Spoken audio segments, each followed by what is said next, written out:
Rebonsoir à tous, merci d'être restés avec nous pour la deuxième partie de 19h, le live. Et on accueille tout de suite sur notre plateau Nicolas Best, le directeur du CHU de Nîmes. Bonsoir Monsieur Best. Bonsoir Monsieur Samary. Et le professeur Emmanuel Delacoussé. Bonsoir. Bonsoir professeur. Monsieur Samary. Merci d'être avec nous ce soir sur Objectif Gare. La première question Monsieur Best, on voulait forcément savoir tout de suite quelle est la situation précise dans l'établissement nîmois. Alors, il faut savoir qu'à ce jour, jamais depuis la création de l'hôpital de Nîmes en 1313 par Raymond Ruffi, et donc l'histoire multiséculaire de l'hôpital de Nîmes et sa transformation en CHU en 1971, l'hôpital n'a dû faire face pour une seule pathologie et pour une même pathologie à autant de patients. Ce soir, nous avons 240 patients atteints de Covid au sein du CHU de Nîmes, dont 65 en soins critiques.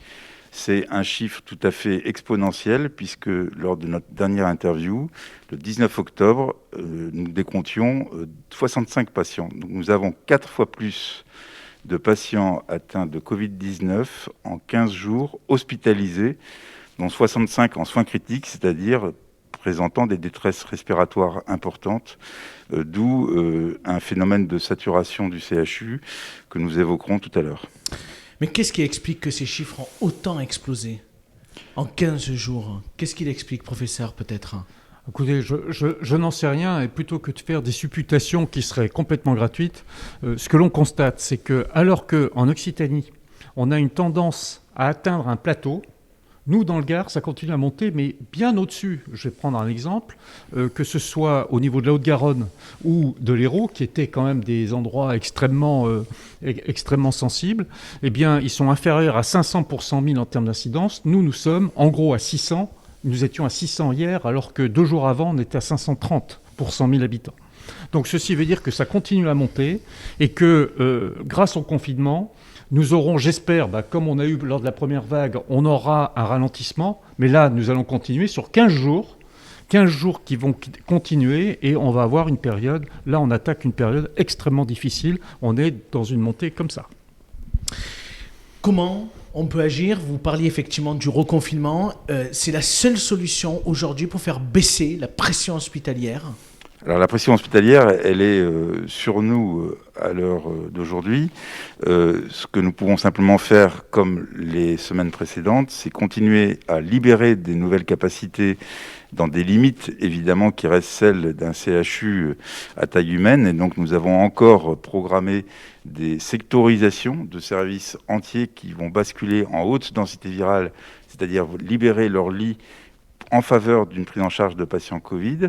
Le point le plus délicat étant à ce stade les lits de réanimation, puisque pour libérer des capacités et des ressources humaines très difficiles et très techniquement formées à cette prise en charge, nous allons devoir malheureusement déprogrammer et accélérer des déprogrammations opératoires, puisque c'est la seule ressource disponible à un instant T, sans parler des perspectives de recrutement qui sont beaucoup plus longues à assurer. Donc pour ces prises en charge, si on devait encore passer le cap supérieur aux 65 patients en soins critiques que j'évoquais à l'instant. Vous avez procédé également depuis la semaine dernière à des transferts vers d'autres hôpitaux, vers la Bretagne, vers Toulouse, qui est finalement l'énorme symptôme. Enfin, tout le monde qui a pu effectivement constater ces transferts a bien compris qu'à la différence du printemps dernier, c'était nous qui étions acculés à ce stade. C'est oui. Ça. Oui. Oui, alors effectivement, on a pris le week-end, pas le week-end qui vient de passer, le week-end dernier, nous avons accueilli 60 patients Covid en 2 jours et 15 le vendredi, on a accueilli 15 malades critiques, c'est-à-dire 15 malades qui nécessitaient la réanimation. C'est énorme, énorme. Et donc, on avait besoin, d'une part, si on avait une deuxième vague qui arrivait, eh bien, il fallait absolument que l'on transfère des malades. Et avec l'ARS Occitanie et avec la cellule de crise nationale, eh bien, nous avons transféré, comme vous l'avez dit, une partie des malades sur Toulouse et l'autre partie en Bretagne. Et j'en profite pour remercier tous les collègues qui ont accepté ces malades. De nouveaux transferts sont à l'ordre du jour. Alors, de nouveaux transferts seront délicats à organiser puisque nous avons organisé ces transferts avant que les autres régions ne soient saturées.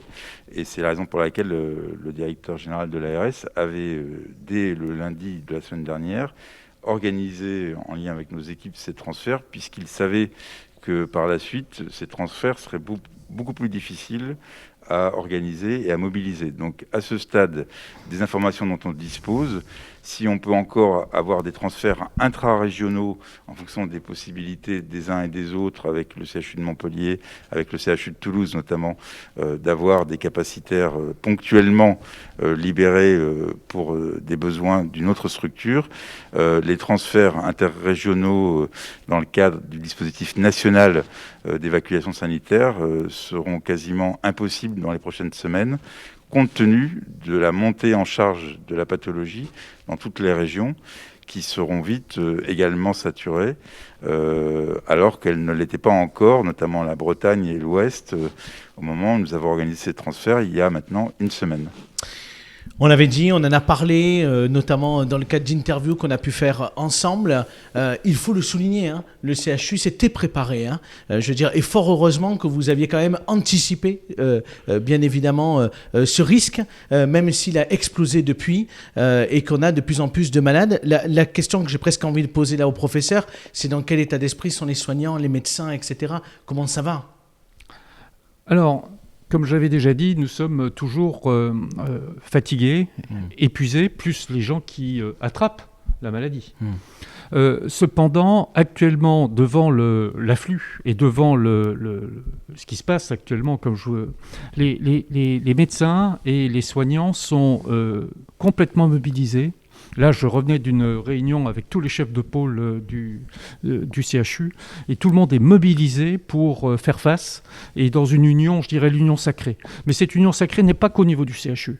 On travaille aussi en pleine harmonie, je dirais, avec, bien entendu, les autres hôpitaux du territoire, mais également avec les cliniques privées, avec les c'est ce que j'allais vous demander, parce que etc. C'est une question qui revient. Est-ce que vous êtes en capacité de vous appuyer sur la Polyclinique du Grand Sud, sur d'autres établissements privés, Absolument. Les franciscaines, etc. Absolument. La Polyclinique Grand Sud a créé 2 lits de réanimation, et la clinique des franciscaines est en train d'organiser pour augmenter ses possibilités de réanimation avec 5 lits supplémentaires pour pouvoir accueillir des malades, qu'ils soient Covid ou non Covid.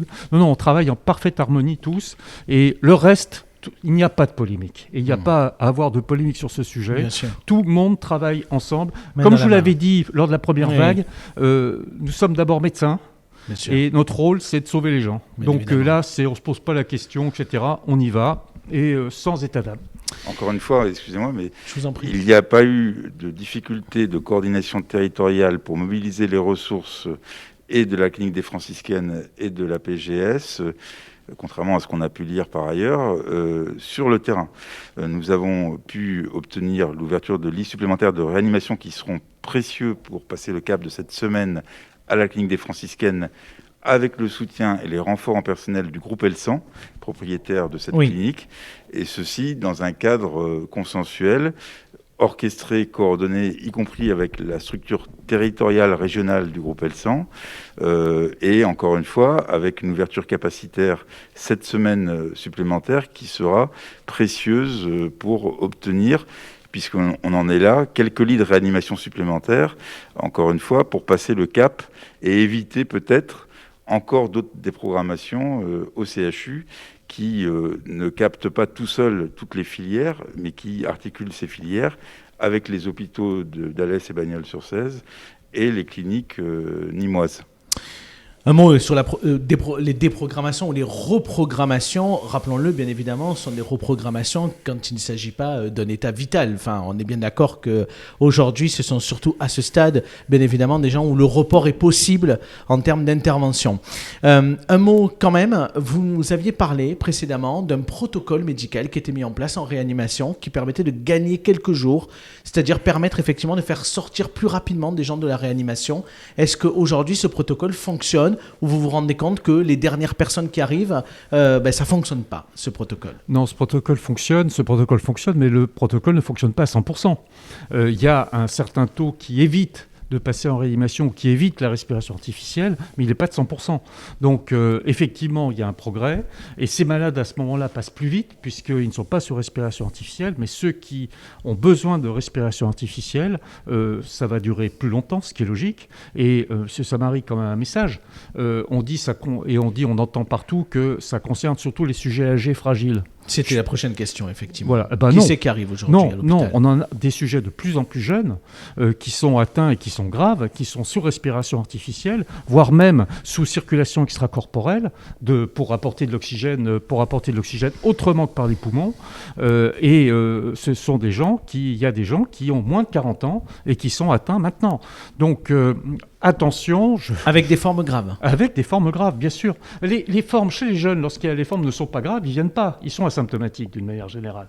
Par contre, lorsqu'ils sont atteints, ce sont des formes graves, ce sont des formes de réanimation. Et ce sont des personnes qui avaient d'autres maladies? Pas forcément. Donc c'est pour ça que les mesures barrières, etc., les masques, ce que je dis depuis, à chaque fois qu'on se voit, je le dis, je le répète, vous savez, c'est comme la cigale et la fourmi. La cigale a oublié de mettre le masque, et quand l'hiver est arrivé, la fourmi, elle avait prévu. Voilà, je pense que voilà encore une fable de La Fontaine qui s'applique bien maintenant. Les chiffres de Santé publique France sont tombés ce soir. Le nombre de décès quotidiens a augmenté de manière significative. C'est la première fois depuis le début de cette seconde vague. Est-ce que c'est des éléments que l'on retrouve aussi au CHU de Nîmes, c'est-à-dire avec un petit peu plus de décès ces derniers jours? Alors, qu'il y ait plus de décès, oui. Le chiffrage n'a pas encore été fait, donc c'est encore un peu tôt pour le dire, parce qu'il faut comparer, bien entendu, entre une période et une autre période. Des décès, il y en a malheureusement tout le temps. Donc, tout le temps, pas... Il y en a, et donc là, je ne peux pas donner de chiffres, ce serait malhonnête de ma part. Monsieur Best, un mot sur les EHPAD. On est dans quelle situation également dans les EHPAD qui appartiennent au CHU? Alors, ceux qui sont sous la direction du CHU sont stables à ce stade. Nous avons eu quelques cas, mais qui ont été immédiatement hospitalisés sur le site de Carimo pour éviter de fixer un cluster sur place, tout en prévoyant des zones et des unités en haute densité virale au cas où plusieurs cas se multiplieraient, comme on l'a vécu à Cercavalier entre mars et juin. Pour tout ce qui est des autres EHPAD, nous avons par contre, hors CHU, hors du périmètre du CHU, réactivé une cellule d'appui gérée par nos gériatres, sollicitée par de nombreux EHPAD dans le département, eux, sans difficulté, sur des résidents atteints de Covid et qui deviennent très fortement dégradés rapidement, sans personnel médical, voire infirmier sur place, y compris en nuit profonde, et sur lequel on compte maintenant sur un filet de prise en charge par le SAMU et au niveau téléphonique, voire peut-être sur un système de prise en charge par des équipes mobiles se déplaçant en EHPAD qui sont en réflexion compte tenu de la dégradation rapide de la situation. Donc il ne faut pas préjuger de ce qui peut impacter nos EHPAD dépendants du CHU, même si à ce stade ils sont préservés, puisque dans d'autres EHPAD du département, y compris de Nîmes, la situation est très, très dégradée. Une question, monsieur le directeur, qui a été posée par l'un de nos lecteurs cet après-midi, que je vous soumets. Ma mère est hospitalisée depuis 12 jours en soins intensifs neurologiques, 12 jours sans avoir vu son mari et ses enfants. Nous avons besoin de la voir, elle a besoin de nous voir pour son moral et être rassurée. À quand les visites autorisées pour les familles, pour les cas d'urgence? Dans la situation actuelle, on ne peut pas fixer un cadre général d'autorisation des visites, on le comprend bien, et c'est d'ailleurs prévu dans le cadre des dispositions nationales, bien évidemment. En revanche, sur autorisation spécifique du chef de service ou du praticien qui suit madame, des visites à titre exceptionnel peuvent tout à fait être accordées ponctuellement dans le cas que vous évoquez. Il suffit de contacter le praticien qui suit cette patiente pour en obtenir l'autorisation.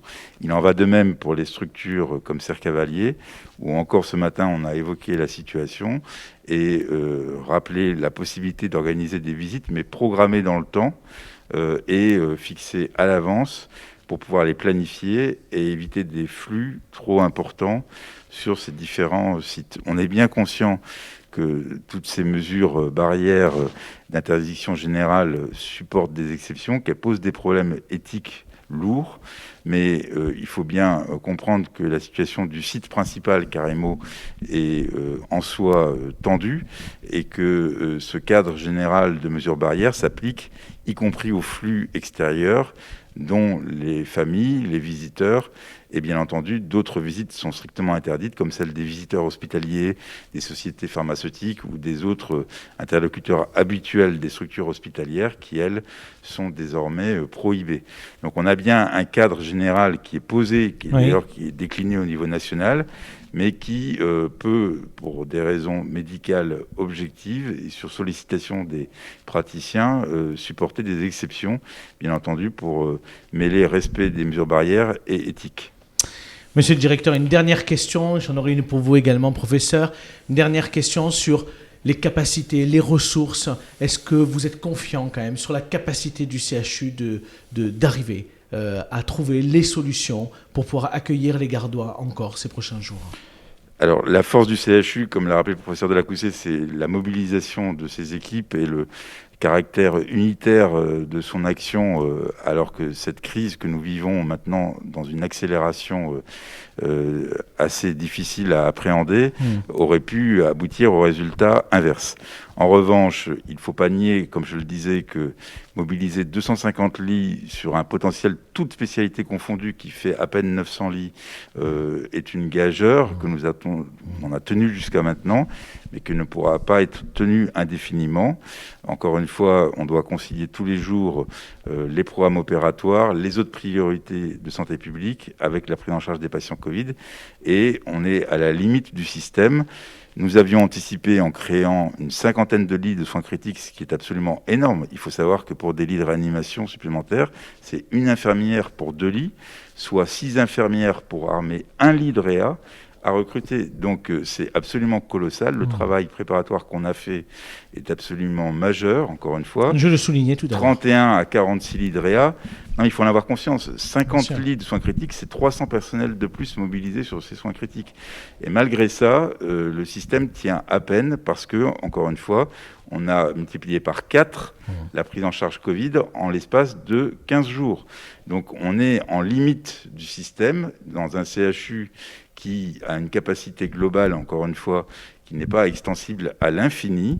Et cette limite, on est en train de la toucher du doigt à ce stade. Donc nous avons encore des ressources, mais qui seront liées à des déprogrammations supplémentaires, à des équipements supplémentaires des services de médecine, ce qui est la dernière parade, ce qu'on appelle les optiflots, qui seront déployés dans les prochains jours dans les services de médecine, et à titre compassionnel et à titre de dernier rempart en cas d'insuffisance des lits de soins critiques, permettant de réaliser une oxygénothérapie en service de médecine, mais on est bien là dans les dernières mesures d'extension et capacitaire et de prise en charge en matière de pathotechnique pour faire face à une croissance dans les prochains jours.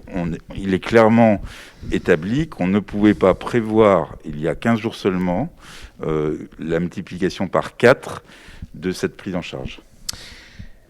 Professeur, un mot pour nos lecteurs, pour ceux qui regardent ce soir l'émission. Je sais que vous allez inlassablement vous répéter, mais c'est important parce qu'on a des jeunes, des moins jeunes qui nous regardent et qui suivent Objectif Gard. Qu'est-ce que vous avez envie de leur dire ce soir ? Monsieur Samary, je voudrais dire 2 choses. Je vais préciser ma réponse sur la question tout à l'heure sur la mortalité. Le ou la Covid tue. Donc nous ne sauverons pas tout le monde. Nous ne sauverons pas tout le monde. D'où la nécessité de porter le masque, de faire les mesures barrières et de respecter le confinement. Ça, c'est la première chose que je voulais dire. Le deuxième point que je voulais dire, c'est attention par rapport à la première vague. Vous savez, je vous l'avais dit, on a vu lors de la première vague des infarctus comme on n'en voyait plus parce que les gens ne voulaient pas, avaient peur d'attraper le Covid ou la Covid. Bon, vous savez, on meurt plus quand même d'un infarctus non traité que de la Covid. Donc attention, n'oubliez pas, appelez le 15. Et on a des circuits basse densité virale, haute densité virale. Et donc, je vous en prie, n'oubliez pas, la santé, c'est quelque chose d'important. Il n'y a pas que la Covid. Et puis, pour éviter la Covid, protégez-vous. Faites comme la fourmi, non pas comme la cigale. Merci, messieurs, d'avoir été avec nous ce soir. Merci, monsieur Best. Merci à vous. Merci, professeur.